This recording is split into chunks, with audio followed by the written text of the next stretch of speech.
भाई इन साइंटिस्ट लोगों ने अब तो हद ही कर दी है। इन्होंने जिंदा कॉकरोचेस को स्पाई रोबोट में बदल दिया है और ये काम भी कर रहा है।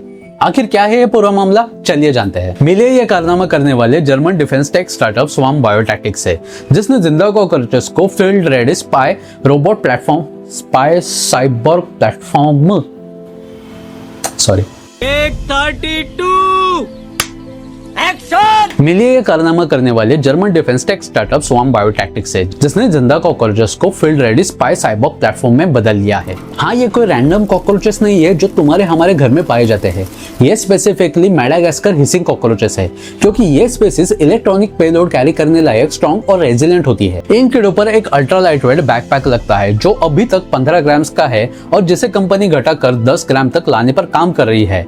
इस बैकपैक में micro cameras, microphone, environmental sensor, secure communication module, Doppler radar और डाटा प्रोसेस करने के लिए एक छोटी एआई चिप भी मौजूद है। लेकिन जैसे ड्रोन्स को उड़ाया जाता है, वैसे इन कीड़ों को रिमोट कंट्रोल नहीं किया जाता। इसके बजाय इनके बैकपैक में इम्प्लांटेड इलेक्ट्रोड से लो वोल्टेज इलेक्ट्रिक सिग्नल उन नर्व्स को भेजे जाते हैं जो इंसेक्ट की मूवमेंट को कंट्रोल करते हैं। यानी इंसेक्ट को लगता है कि वो खुद डिसाइड कर रहा है, लेकिन उसकी दिशा असल में ऑपरेटर तय कर रहा होता है। ये कंपनी सिर्फ 2024 में शुरू हुई है और अब तक इसने 13 मिलियन यूरो से भी ज्यादा फंडिंग जुटा ली है और यूएस और जर्मनी में मिलकर 40 से भी ज्यादा साइंटिस्ट और इंजीनियर्स की टीम भी बना ली है।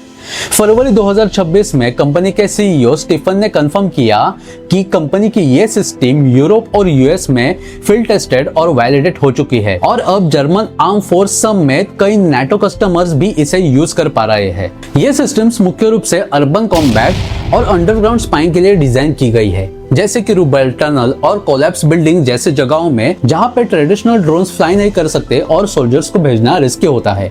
लेकिन यहीं पे एक बड़ा सवाल आता है, जो क्वालिटीज इन्हें मिलिट्री के लिए इतना वैल्यूएबल बनाती है, यानी छोटा साइज, साइलेंट ऑपरेशंस और आसानी से डिटेक्ट न हो पाना, वही क्वालिटीज सिविलियन प्राइवेसी के लिए एक गंभीर चिंता का विषय है। इंटरनेशनल लॉ अभी इस तरह की बायोरोबोटिक सर्वेलेंस टेक्नोलॉजी के लिए तैयार नहीं है और एक्सपर्ट का भी मानना है कि एनिमल वेलफेयर, मिसयूज की पॉसिबिलिटी और रेगुलेशन जैसे सवाल अभी भी अनआंसर्ड है।